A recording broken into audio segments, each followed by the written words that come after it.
الحمد للہ رب العالمین والصلاة والسلام علی سید المرسلین اما بعد فاعوذ باللہ من الشیطان الرجیم بسم اللہ الرحمن الرحیم ربی اشرح لی صدری ویسر لی امری واحلل عقدۃ من لسانی یفقہوا قولی آمین۔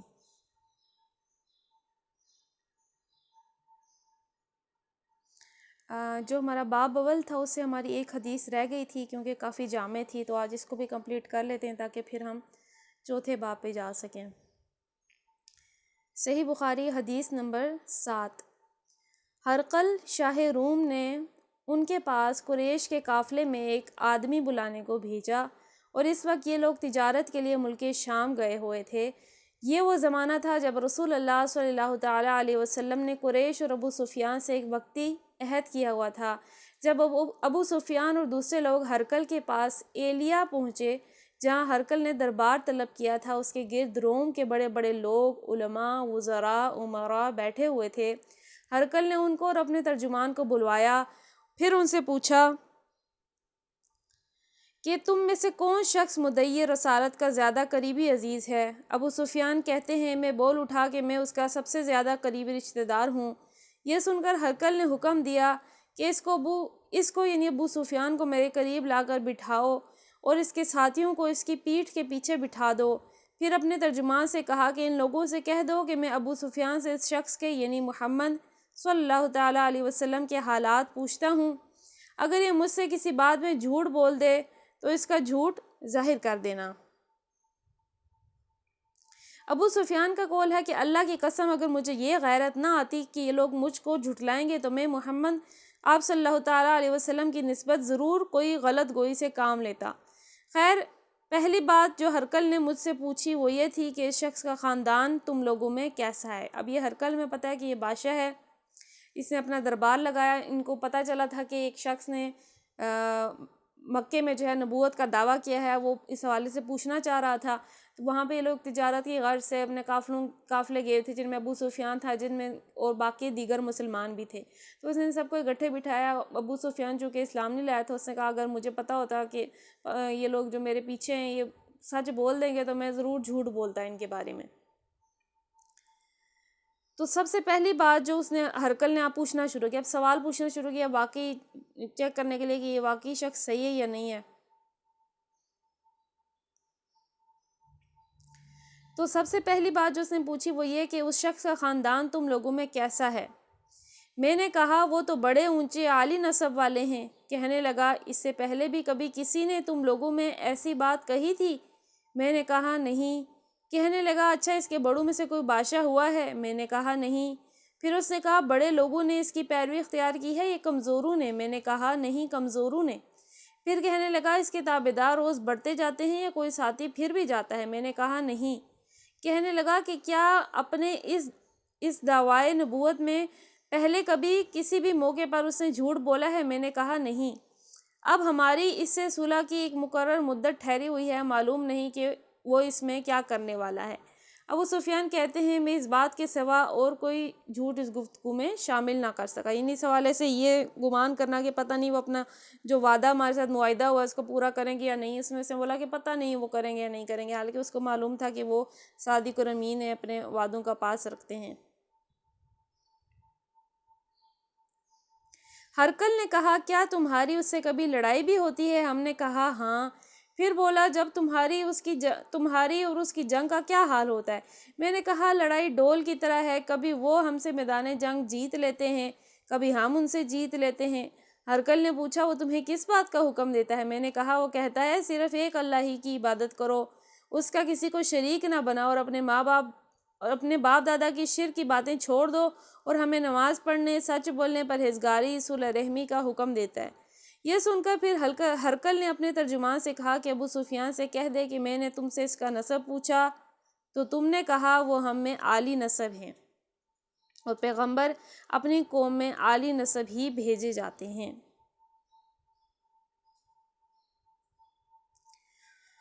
میں نے تم سے پوچھا کہ دعویٰ نبوت کی یہ بات تمہارے اندر اس سے پہلے کبھی کسی نے کہی ہے؟ تم نے جواب دیا نہیں۔ تب میں نے اپنے دل میں کہا کہ اگر یہ بات اس سے پہلے کبھی کسی نے کہی ہوتی تو میں سمجھتا اس شخص نے اسی بات کی تقلید کی ہے جو پہلے کہی جا چکی ہے۔ میں نے تم سے پوچھا ان کے بڑوں میں کوئی بادشاہ بھی گزرا ہے؟ تم نے کہا کہ نہیں۔ میں نے اپنے دل میں کہا ان کے بزرگوں میں کوئی بادشاہ ہوا ہوگا تو کہہ دوں گا کہ وہ بادشاہت اپنا اس بہانے اپنے آباء و اجداد کی بادشاہت اور اس کا ملک دوبارہ حاصل کرنا چاہتا ہے۔ اور میں نے تم سے پوچھا کہ اس بات کے کہنے یعنی پیغمبری کا دعویٰ کرنے سے پہلے تم نے کبھی اس کو دروغ گوئی کا الزام لگایا ہے؟ تم نے کہا نہیں۔ تو میں نے سمجھ لیا کہ جو شخص آدمیوں کے درمیان دروغ گوئی سے بچے وہ اللہ کے بارے میں کیسے جھوٹی بات کہہ سکتا ہے۔ اور میں نے تم سے پوچھا کہ بڑے لوگ اس کے پیروکار ہوتے ہیں یہ کمزور لوگ؟ تم نے کہا کہ کمزوروں نے اس کی اتباع کی ہے۔ تو دراصل یہی لوگ پیغمبروں کے متبعین ہوتے ہیں۔ اور میں نے تم سے پوچھا کہ اس کے ساتھی بڑھ رہے ہیں یا کم ہو رہے ہیں؟ تم نے کہا کہ وہ بڑھ رہے ہیں اور ایمان کی کیفیت یہی ہوتی ہے حتیٰ کہ وہ کامل ہو جاتا ہے۔ میں نے تم سے پوچھا آیا کوئی شخص اس دین سے ناخوش ہو کر مرتد بھی ہو جاتا ہے؟ تم نے کہا نہیں۔ تو ایمان کی خاصیت یہی ہے جن کے دلوں میں اس کی مسرت رچ بس جائے وہ اس سے کبھی لوٹا نہیں کرتے۔ اور میں نے تم سے پوچھا کہ آیا وہ کبھی عہد شکنی کرتے ہیں؟ تم نے کہا نہیں۔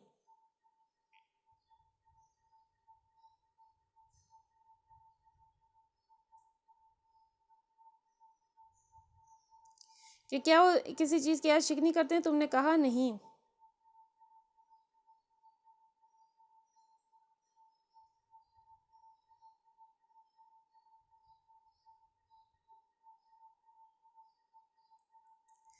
پیغمبروں کا یہی حال ہوتا ہے کہ وہ عہد کی خلاف ورزی نہیں کرتے۔ میں نے تم سے کہا کہ وہ تم سے کس چیز کے لیے کہتے ہیں؟ تم نے کہا وہ ہمیں حکم دیتے ہیں کہ اللہ کی عبادت کرو، اس کے ساتھ کسی کو شریک نہ ٹھہراؤ، تمہیں بتوں کی پرستش سے روکتے ہیں، سچ بولنے اور پرہیزگاری کا حکم دیتے ہیں۔ لہٰذا اگر یہ باتیں جو تم کہہ رہے ہو سچ ہیں تو عنقریب وہ اس جگہ کا مالک ہو جائے گا جہاں میرے یہ دونوں پاؤں ہیں۔ مجھے معلوم تھا کہ وہ پیغمبر آنے والا ہے مگر مجھے یہ معلوم نہیں تھا کہ وہ تمہارے اندر ہوگا۔ اگر میں جانتا کہ اس تک پہنچ سکوں گا تو اس سے ملنے کے لیے ہر تکلیف گوارا کرتا۔ اگر میں اس کے پاس ہوتا تو اس کے پاؤں دھوتا۔ ہرقل نے رسول اللہ صلی اللہ تعالیٰ علیہ وسلم وہ خط منگایا جو آپ نے وحیہ کلبی رضی اللہ تعالیٰ عنہ کے ذریعے حاکم بصرہ کے پاس بھیجا تھا اور اس نے وہ ہرقل کے پاس بھیج دیا۔ پھر اس کو پڑھا، اس میں لکھا تھا اللہ کے نام سے جو بڑا مہربان نہایت رحم والا ہے۔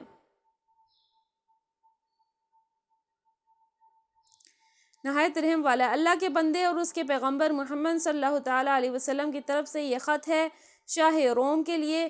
اس شخص پر سلام ہو جو ہدایت کی پیروی کرے۔ اس کے بعد میں آپ کے سامنے دعوت اسلام پیش کرتا ہوں۔ اگر آپ اسلام لائیں گے تو دین و دنیا میں سلامتی نصیب ہوگی، اللہ آپ کو دوہرا ثواب دے گا، اور اگر آپ میری دعوت سے روگردانی کریں گے تو آپ کی رعایا کا گناہ بھی آپ ہی پر ہوگا۔ اور اہل کتاب ایک ایسی بات پر آ جاؤ جو ہمارے اور تمہارے درمیان یکساں ہے، وہ یہ کہ ہم کسی کو اللہ کا شریک نہ کریں گے اور کسی کو اس کا شریک نہ ٹھہرائیں، ہم اللہ کے سوا کسی کی عبادت نہ کریں گے اور کسی کو اس کا شریک نہ ٹھہرائیں گے، اور نہ ہم میں سے کوئی کسی کو اللہ کے سوا اپنا رب بنائے گا۔ اور اگر وہ اہل کتاب اس بات سے منہ پھیر لیں تو مسلمانوں تم ان سے کہہ دو کہ تم مانو یا نہ مانو، ہم تو ایک اللہ کی اطاعت گزار ہیں۔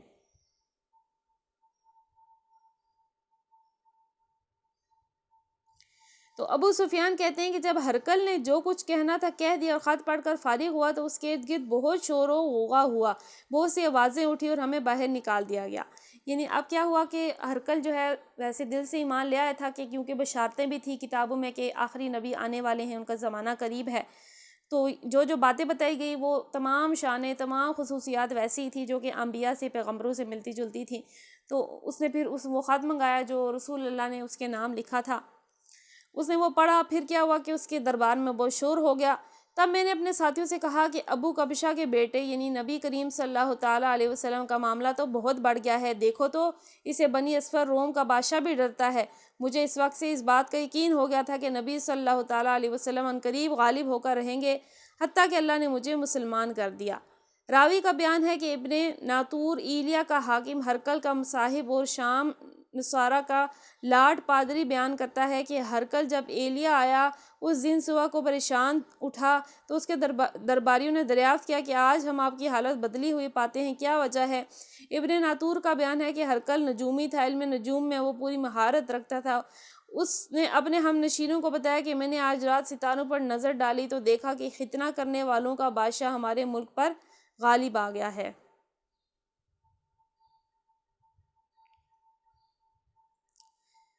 بھلا اس زمانے میں کون لوگ ختنہ کرتے ہیں؟ انہوں نے کہا کہ یہود کے سوا کوئی ختنہ نہیں کرتا، سو اس کی وجہ سے پریشان نہ ہو۔ سلطنت کے تمام شہروں میں یہ حکم لکھ دیجئے کہ جتنے یہودی ہیں سب قتل کر دیے جائیں۔ وہ لوگ انہی باتوں میں مشغول تھے کہ ہرکل کے پاس ایک آدمی لایا گیا جسے شاہ غسان نے بھیجا۔ اس نے رسول اللہ صلی اللہ تعالیٰ علیہ وسلم کے حالات بیان کیے۔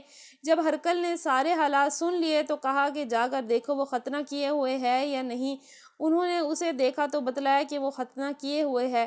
ہرکل نے جب اس شخص سے عرب کے بارے میں پوچھا تو اس نے بتلایا کہ وہ ختنہ کرتے ہیں۔ تب ہرکل نے کہا یہ وہی محمد صلی اللہ تعالیٰ علیہ وسلم اس امت کے بادشاہ ہیں جو پیدا ہو چکے ہیں۔ پھر اس نے اپنے دوست کو رومیہ خط لکھا اور وہ بھی علم نجوم میں ہرکل کی طرح ماہر تھا۔ پھر وہاں ہرکل حمص چلا گیا، ابھی حمص سے نکلا نہیں تھا کہ اس کے دوست کا خط اس کے جواب میں آ گیا۔ اس کی رائے بھی نبی صلی اللہ تعالیٰ علیہ وسلم کے ظہور کے بارے میں ہرکل کے موافق تھی کہ محمد صلی اللہ تعالیٰ علیہ وسلم واقعی پیغمبر ہیں۔ اس کے بعد ہرکل نے روم کے بڑے آدمیوں کو اپنے حمص کے محل میں طلب کیا اور اس کے حکم سے محل کے دروازے بند کر دیے گئے۔ پھر وہ اپنے خاص محل سے باہر آیا اور کہا اے روم والو، کیا ہدایت اور کامیابی میں کچھ حصہ تمہارے لیے بھی ہے؟ اگر تم اپنی سلطنت کی بقا چاہتے ہو تو پھر اس نبی کی بیعت کر لو اور مسلمان ہو جاؤ۔ یہ سننا تھا کہ پھر وہ لوگ وحشی گدھوں کی طرح دروازوں کی طرف دوڑے مگر انہیں بند پایا۔ جب ہرکل نے اس بات سے ان کی یہ نفرت دیکھی تو ان کے ایمان لانے سے مایوس ہو گیا، تو کہنے لگا ان لوگوں کو میرے پاس لاؤ۔ جب وہ دوبارہ آئے تو اس نے کہا میں نے جو بات کہی تھی وہ اس سے تمہاری دینی پختگی کی آزمائش مقصود تھی، سو وہ میں نے دیکھ لی۔ تب یہ بات سن کر سب کے سب اس کے سامنے سجدے میں گر پڑے اور اس سے خوش ہو گئے۔ بالآخر ہرکل کی آخری حالت یہ ہی رہی۔ ابو عبداللہ کہتے ہیں کہ اس حدیث کو جو ہے ان کے راوی بیان کیے گئے ہیں۔ اب دیکھیے کہ بدقسمت تھا، سب کچھ مان لایا، نشانیاں بھی ساری کمپلیٹ تھیں، سمجھ بھی گیا تھا یہی آخری نبی ہیں، لیکن اپنی جو ہے سلطنت کے کچھ لوگوں کے شور و غل کی وجہ سے جب ان کو بتایا گیا کہ تم سب ایمان لے آؤ کیونکہ عنقریب اس جگہ پہ بھی اس کی سلطنت قائم ہونے والی ہے، اس نے خواب بھی ایسا دیکھا تھا، نجومیوں نے بھی اس کو بتایا تھا اور اس کو خط بھی ملا تھا جس میں اس کو صاف صاف کلیئر وارننگ دی گئی تھی کہ اگر تم ایمان لے آتے ہو تو اپنی سلطنت بچا پاؤ گے ورنہ یہ تم سے لے لی جائے گی۔ اب یہ کہ وہ ایمان لے آیا تھا، اپنے لوگوں کو جب اس نے بتایا تو لوگ بگڑ گئے۔ اب وہ بادشاہ تھا، کوئی بھی حکم دے سکتا تھا، لیکن اس نے جو ہے وہ خود بھی ایمان سے پھر گیا، یعنی obviously ایک بادشاہ اگر ایمان نہیں لاتا تو اس کی پوری سلطنت بھی نہیں لاتی۔ تو جیسے اس کو وارن کیا گیا تھا کہ اگر تم نہیں لاتے ایمان تو پوری سلطنت کا گناہ بھی تمہارے سر پہ ہی ہوگا قیامت کے دن۔ تو وہ جو ہے اپنے لوگوں کے ڈر سے کہ یہ لوگ ڈر کے بھاگ گئے ہیں، اس نے کیا کیا کہ وہ ان لوگوں کو واپس لایا اور کہا کہ میں تو جسٹ ٹیسٹ کر رہا تھا کہ تم اپنے ایمان میں کتنے سچے ہو، اور وہ اپنے پرانا جو طریقہ تھا، جاہلانہ طریقہ تھا، اس پہ واپس ہو گئے۔ تو یہ جو ہے جامع حدیث تھی جو ہماری رہ گئی تھی لاسٹ ٹائم۔ تو اب دیکھیے کہ یہ مختلف باب ہیں اس کے، صحیح بخاری کے، جیسے کہ اس میں ہم وحی کا بیان ابھی ہم نے پڑھا، اس کی ایک حدیث پڑھی، ایمان کا بیان، اسی طرح سے علم کا بیان۔ تو آگے انشاءاللہ عز و جل وضو کے بیان آ رہے ہیں، مختلف مسائل آتے جائیں گے جیسے جیسے ہم ان کو پڑھتے جائیں گے۔ آئیے تفسیر پڑھتے ہیں۔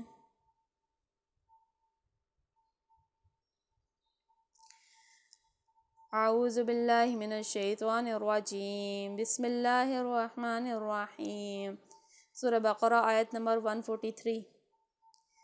وَكَذَلِكَ جَعَلْنَاكُمْ أُمَّةً وَسَطًا لِتَكُونُوا شُهَدَاءَ عَلَى النَّاسِ وَيَكُونَ الرَّسُولُ عَلَيْكُمْ شَهِيدًا وَمَا جَعَلْنَا الْقِبْلَةَ الَّتِي كُنْتَ عَلَيْهَا إِلَّا لِنَعْلَمَ مَن يَتَّبِعُ الرَّسُولَ مِمَّن ينقلب على عاقبيه وإن كانت لكبيرة إلا على الذين هدى الله وما كان الله لیضیع ایمانکم ان اللہ بالناس لرؤوف رحیم وکذالک اور اسی طرح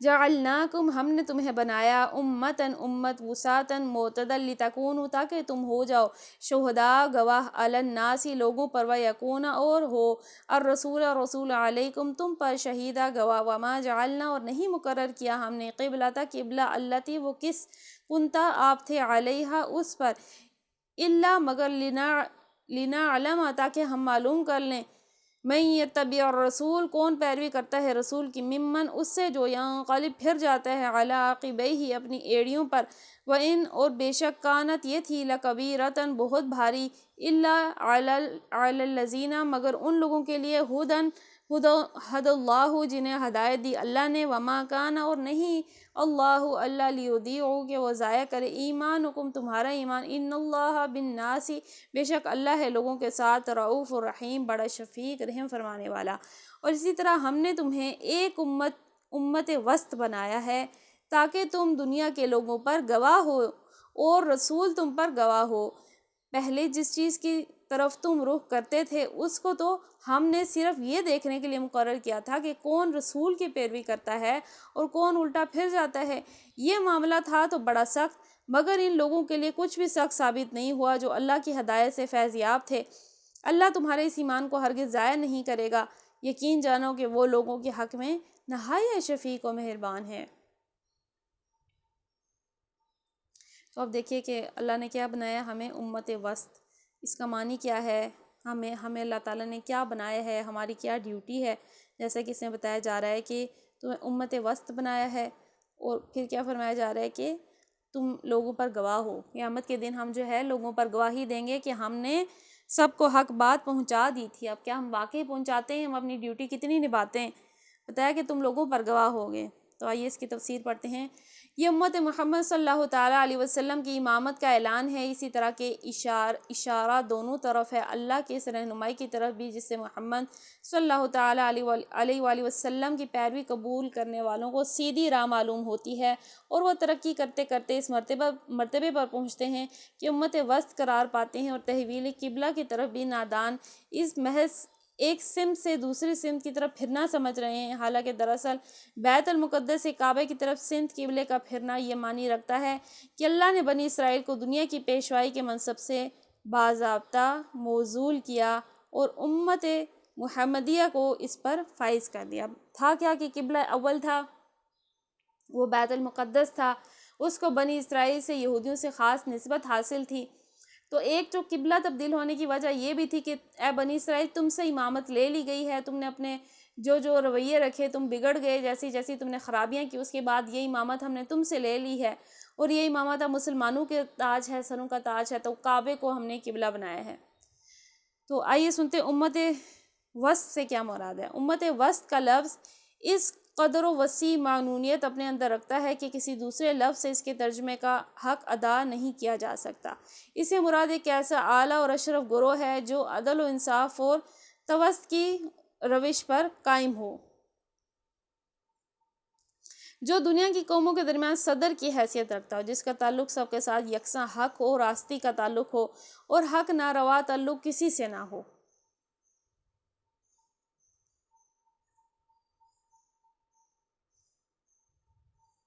تو اب بتایا جا رہا ہے کہ عدل مطلب کیا معنی ہے، وسط کا معنی کیا ہوتا ہے کہ کون ہوتا ہے جو وسط پہ ہوتا ہے یعنی ایک درمیانی راستے پہ ہوتا ہے۔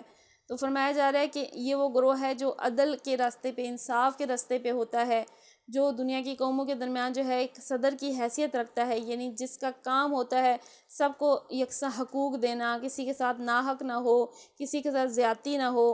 پھر جو فرمایا کہ تمہیں امت وسط اس لیے بنایا گیا کہ تم لوگوں پر گواہ ہو، رسول تم پر گواہ ہو۔ اس سے مراد یہ ہے کہ آخرت میں جب پوری نوع انسانی کا اکٹھا حساب لیا جائے گا اس وقت رسول ہمارے ذمہ دار نمائندے کی حیثیت سے تم پر گواہی دے گا کہ فکر صحیح اور عمل صالح اور نظام عدل کی جو تعلیم ہم نے اسے دی تھی وہ اس نے تم کو بے حکم مقاص پوری کو پوری پہنچا دی اور عملاً اس کے مطابق کام کر کے دکھا دیا۔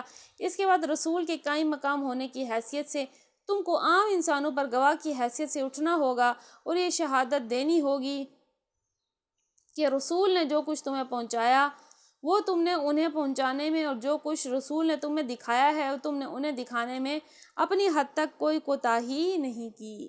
اب جو ہے مسلمانوں کو سلطنت عطا ہوئی، زمین کا جو خلافت ہے وہ مسلمانوں کے پاس ہے، دیکھیے لیکن ہم کتنی خلافت کرتے ہیں، ہم تو خود دبے دبے رہتے ہیں، طاغوتی قوتوں کے نیچے ہم خود دبے ہوئے ہیں، حالانکہ ہمارا کام تھا کہ ہم جو ہے دنیا میں ایک عدل کا نظام قائم کریں، ایک جو ہے صحیح نظام قائم کریں جس کے تحت جو ہے تمام دنیا کے لوگ ایک سکون کی زندگی گزار سکیں، امن پا سکیں۔ لیکن یہ کہ ہم جو ہے خود ہی مطلب ہمارے حالات ہی برے ہیں۔ تو اب بتایا جا رہا ہے کہ رسول اللہ تم پر گواہ ہوں گے قیامت کے دن، اور تم تمام لوگوں پر گواہ ہوگے کہ تم نے علم پہنچا دیا۔ اب دیکھیے کہ رسول اللہ نے اپنی ڈیوٹی کر دی، ہم تک آج ہی الحمدللہ قرآن موجود ہے، ہمارے پاس صحیح ساری حدیثیں موجود ہیں۔ پھر اب لوگوں کے آگے کام تھا، ہم لوگوں کا کام تھا کہ اب اس پیغام کو آگے تک پہنچائیں، جیسے رسول نے پہنچایا ہم یہ پیغام دوسروں تک پہنچائیں، ان لوگوں تک جن تک نہیں پہنچا ان کو ہم ہدایت دینے کی کوشش کریں۔ اسی طرح کسی شخص یا گروہ کا اس دنیا میں خدا کی طرف سے گواہی کے منصب پر مامور ہونا ہی در حقیقت اس کا امامت اور پیشوائی کے مقام سے سرفراز کیا جانا ہے۔ اس میں جہاں فضیلت اور سرفرازی ہے وہی ذمہ داری کا بہت بڑا بار بھی ہے۔ اس کے معنی یہ ہے کہ جس طرح رسول اللہ صلی اللہ تعالیٰ علیہ وسلم اس امت کے لیے خدا ترسی، راست روی، عدالت اور حق پرستی کی زندہ شہادت بنے رہے، اس طرح امت کو بھی تمام دنیا کے لیے زندہ شہادت بننا چاہیے، حتیٰ کہ اس کے قول اور عمل اور برتاؤ اور ہر چیز کو دیکھ کر دنیا کو معلوم ہو کہ خدا ترسی اس کا نام ہے۔ یعنی اب یہ کہ ایسا مسلمان کا کردار ہونا چاہیے تھا کہ دنیا خود بول اٹھے کہ واقعی مسلمان تو ایسا ہوتا ہے۔ راست روی یہ ہے کہ عدالت اس کو کہتے ہیں کہ حق پرستی ایسی ہو۔ پھر اس کے معنی یہ بھی ہیں کہ جس خدا کی ہدایت ہم پہنچانے کے لیے رسول اللہ صلی اللہ تعالیٰ علیہ وسلم کی ذمہ داری بہت بڑی تھی، حتیٰ کہ اگر وہ اس میں ذرا سی بھی کوتاہی کرتے تو خدا کے ہاں ماخوذ ہوتے، اس لیے دنیا کے عام انسانوں تک اس ہدایت کو پہنچانے کی نہایت سخت ذمہ داری ہم پر عائد ہوتی ہے۔ اگر ہم خدا کی عدالت میں واقعی اس بات کی شہادت نہ دے سکے کہ ہم نے تیری ہدایت جو تیرے رسول کے ذریعے سے ہمیں پہنچی تھی تیرے بندوں تک پہنچا دینے میں کوئی کوتاہی نہیں کی، تو ہم بہت بری طرح پکڑے جائیں گے، اور یہی امامت کا فخر ہمیں لے ڈوبے گا، اور ہماری امت کے دور میں ہماری واقعی کوتاہیوں کے سبب سے خیال اور عمل کی جتنی گمراہیاں ہیں دنیا میں پھیلی ہیں، اور جتنے فساد اور فتنے خدا کے زمین میں برپا ہوئے ہیں، ان سب کے آئمہ شر اور شیاطین انس و جن کے ساتھ ساتھ ہم خود بھی ماخوذ ہوں گے۔ ہم سے پوچھا جائے گا کہ جب دنیا میں معصیت، ظلم و گمراہی کا طوفان برپا تھا تو تم کہاں مر گئے تھے؟ اب یہ کہ سوال ہوگا، اب امامت کا منصب چھوٹا منصب نہیں ہے، رسول اللہ نے پیغام پہنچایا دنیا تک، یہ اپنا پیغام محفوظ بھی کرا گئے، اپنے پیچھے ایسے صحابہ چھوڑ گئے جو کہ یہ کام کرتے رہے، نبھاتے رہے۔ اب یہ کہ اب آج دیکھیے ہم زندہ ہیں تو یہ امامت کس کی ذمہ داری ہے؟ پچھلے تو نہیں واپس اٹھ کے آئیں گے، ہم نے کرنا ہے، ہم نے پیغام پہنچانا ہے، ہم نے اس دین کو غالب کرنا ہے، ہم نے جو ہے دنیا کو یہ اسلامی نظام دینا ہے جس میں جو ہے ہر طرح سے بہتری ہے، دنیا و آخرت کی بہتری ہے۔ تو بتایا جا رہا ہے کہ اگر ہم نے ایسا نہیں کیا، اب زمین میں کوئی بھی فتنہ پھیلے گا تو اس کے لیے جواب دے کون ہوگا؟ ہم ہوں گے، کہ جب اتنی گمراہیاں فتنے پھیل رہے تھے تو تم کہاں تھے؟ تو بتایا گیا کہ یہ کوئی آسان چیز نہیں ہے، ہمیں جو امامت عطا ہوئی ہے یہ بہت بڑی ذمہ داری ہے۔ آگے بتایا جا رہا ہے کہ جس طرح تم رخ کرتے تھے اس کو تو ہم نے صرف یہ دیکھنے کے لیے مقرر کیا تھا کہ کون رسول کی پیروی کرتا ہے، کون الٹے پاؤں پھرتا ہے۔ اب جو ہے قبلے کی تبدیلی کا یہاں ذکر ہے، قبلہ جو تبدیل ہوا اس سے ہم نے دیکھنا تھا کہ کون ہماری پیروی کرتا ہے، کون الٹے پاؤں پھرتا ہے۔ تو اس سے مقصود یہ دیکھنا تھا کہ کون لوگ ہیں جو جاہلیت کے تعصبات، حق و خون کی غلامی میں مبتلا ہیں، اور کون ہیں جو ان بندشوں سے آزاد ہو کر حقائق کا صحیح ادارت کرتے ہیں۔